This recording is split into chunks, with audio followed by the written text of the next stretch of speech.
Let it all move over. The people can hear you. Meowdy. Meowdy, everyone. Hey, Bat Bunch. Long time no stream, am I right? Uh, Sorry, guys, it's my bad. DM can't stream without me anymore. In case you haven't noticed. I just need to go live when I have something to say, but I'm not a technical person, so we just have Lasso here again for the technical speak, and then I'm here for the feeling, the vibes. The I vibe. provide vibes to this I'll be conversation. the Kojima. You'll be the Tim Burton. It'll work great. All right. Well, nice to see you, everyone. Nice to see you over on Twitch and YouTube. You might notice that there's a pinned comment on both. Oh, it went away on it went away on Twitch. Hold on. Oh yeah, you can't do it pre Twitch stream. You have to do it There you during the go. stream. Okay, there you go. It's silly. We have Lasso's Twitch pinned there for you guys. So if you Hit would me. be so kind to follow Lasso, oh gosh, brain. Yeah, do it. Yeah, Follow me. follow Lasso. Lasso, do you want to tell the people what you do over on your Twitch? Oh god, there's so much. But Meowdy everyone, I'm Last Catsy, Catboy Cowboy. I usually play games you don't want to, or do things in games you wouldn't want to. So we play like horror games, stuff like The Long Drive, Jump King, I Want to Be the Guy, games that bring you psychological torture. Yeah. But during that, I usually have games that I've created for chat to play. So I have like a stream avatar clone, which has 80 plus gaming, and I'm currently working on a tactical RPG. Think in the realm of like Fire Emblem, that's controlled by chat. We're pretty close to getting started on the story there, so I am excited to show that to the world. We have I think I test it like once or twice a week. So if you show up, there's a good chance you'll be able to be a little cat guy and kill a bunch of slimes and spiders and stuff. That's fun. Yeah. It's amazing getting to see the progression on Lasso's channel from a pretty like simple chat game to now like a multiverse of cat things to do. It's a lot of fun. I am a regular in the fat cat community. That cat universe. Yeah, Yam shows up and just types puns for about an hour until someone gets tired and kicks her out of the fat cat spot. Yeah, I mean, That's special. TTS. That's all I get to say. Oh man, this for some reason Lo-Fi Girl TTS isn't was a letting mistake. me watch the live stream, so I'm gonna watch The VOD. a VOD. Let's go to one of the VODs. Yeah. Helping someone out in YouTube chat find my Twitch, and then here we go. All right, that should work.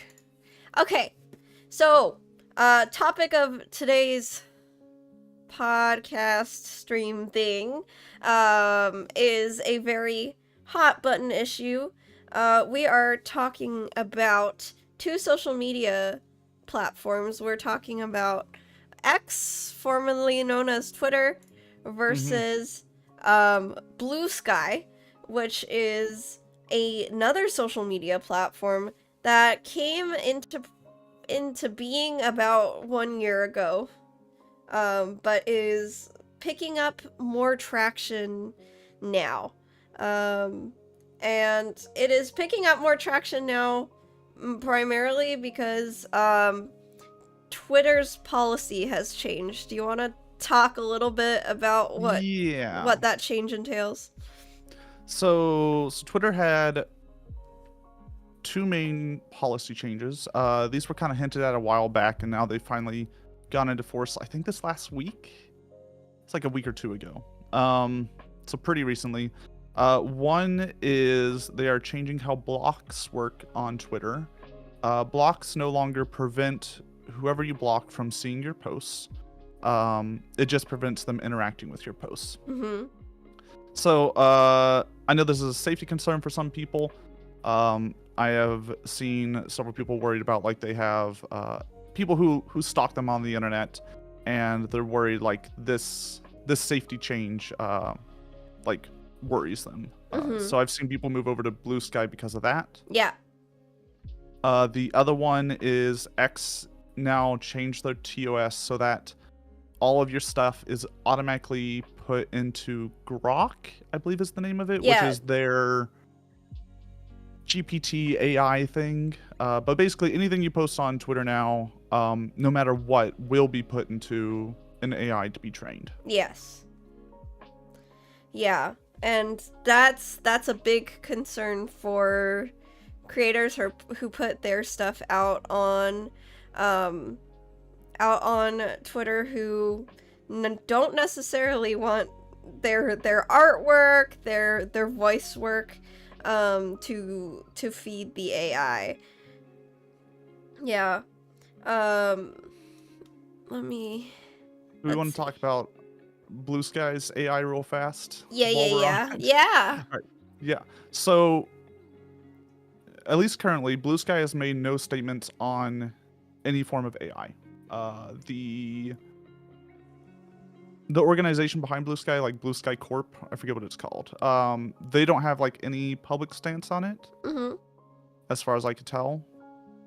Yeah. But because it is a public-facing website, your stuff still can be used for AI. Yeah. So it's not like Bluesky's anti-AI. It's just they're neutral. Yeah. I guess is the best way to put it. Yeah, so as an artist who has joined Bluesky, I still haven't put any of my artwork on Bluesky. I've only put my artwork on Kara, which is an ArtStation alternative. And I've put my whole portfolio there glazed. And I haven't uploaded any of that to Bluesky just yet. Not necessarily because I'm like, oh, they're gonna scrape it, like Bluesky themselves, but I do have concerns that it'll get scraped on like via like Google Images or something. Yeah. And I think we'll talk about it later, but like there are tools, and we talked about it in the previous AI video, so check that out. Yep, look at my last stream. But there are tools out there, such as Glaze and Nightshade, which is two sides of the same coin, that can help protect your stuff, if you're worried about any form of scraping. Yeah. Let's see. So we have our first point here. We're kind of on the topic already. Our first point today being, what is Bluesky and why was it created? Oh. Man, that's a good question. Yeah.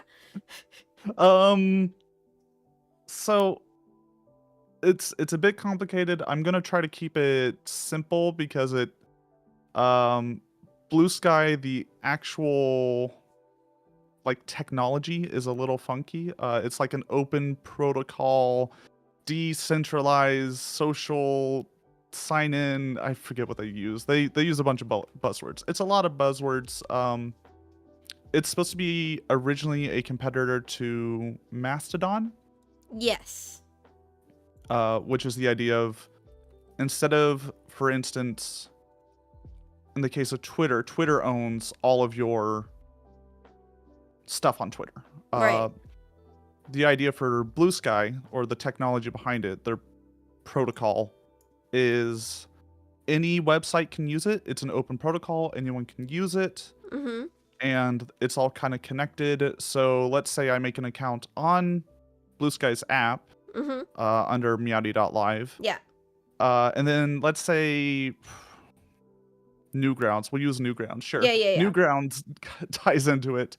I could then use that same account to log into Newgrounds and have my information shared over that. I see. Um, Yeah. but it's not owned by either thing. It's owned by whatever handle I have. Mm-hmm. So if you make an account on Bluesky right now, you'll notice you have like a dot or bluesky.app at the end of your thing, or bluesky.social. Yes. So your whatever information you have is still like under that website. It's under bluesky.social. Mm-hmm. You can change it to where if you have like a URL, you can kind of change it to being owned under that. Okay. Right, like my handle is meowdy.live. Mm-hmm. So technically everything like should be signed under meowdy.live. Right. I know the protocol is also like in works, so not all of this is true exactly right now, but like that's the idea they're working towards. Got it. So for the people who are here for the vibes, I understand that it's basically a more open source, where more people can use Bluesky for their own development purposes. Yeah, like there's a more open API, so people can make like plugins for it, and then you can subscribe to those plugins, and it can help curate what you use Bluesky for as a consumer. But it also just means that it's more decentralized. Whereas, sorry, this is a very oversimplified thing. No, it's Whereas I would say like on Twitter, and like don't come for me. Essentially, it's kind of the higher ups can like be like, okay, I want this done tomorrow, and then it just rolls out for everyone. Is that gonna happen on Bluesky as well, possibly? If it's on so what most people are thinking about when they talk about Bluesky, they think about bluesky.app, I believe is what it's called, or their social app, right? Yeah. That's the thing that's the Twitter competitor that we're talking about. Mm-hmm. Yeah, technically at any point the CEOs can just be like, blocks are no longer doing anything on the Bluesky app. Uh-huh. And that would happen. I see. So like there's still a worry there. Mm-hmm. So like there's really nothing in the technology, I would say, that is preventing that from happening. I will say Bluesky is a bit more, I believe it's open source. I'll have to double check. At least anyone can look at like the GitHub and look at all the code and make recommendations to the code. Open source. So there's less of a chance of like a CEO coming in and making a big demand. Because usually things built in that type of environment have a more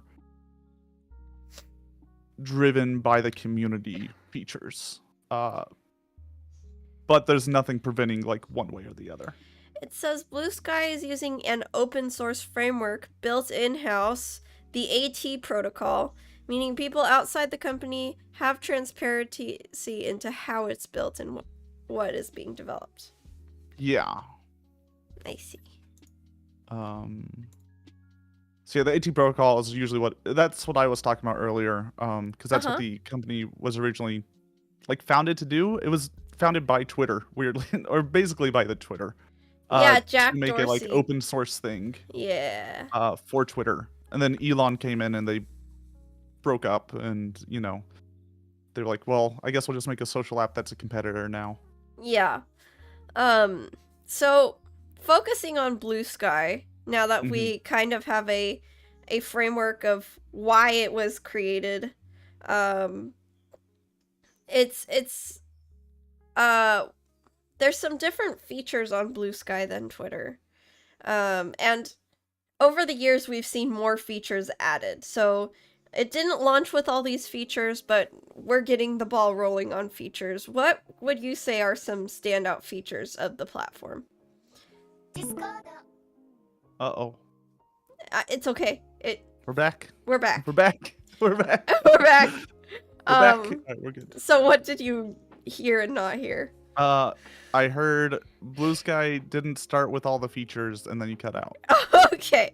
So we're seeing more and more features added, and what would you say is like some of the standout features of Bluesky for some people who are not acquainted? Okay. So the things that they have that you would expect from a social platform, they have pinned posts. They have video.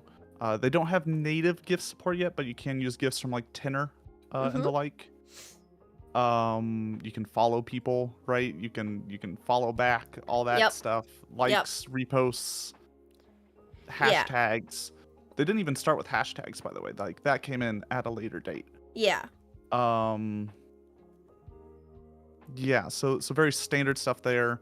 We'll talk about what they don't have in a little bit.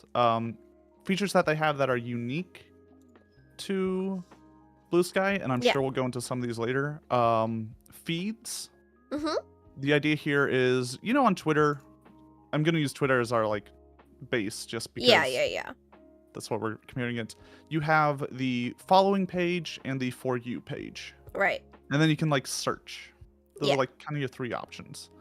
Bluesky allows you to subscribe to any number of those type of things. Yes. So I have made 3 different ones that search for basically like just mentions of VTuber words. So if you use the word like VTuber or Live2D or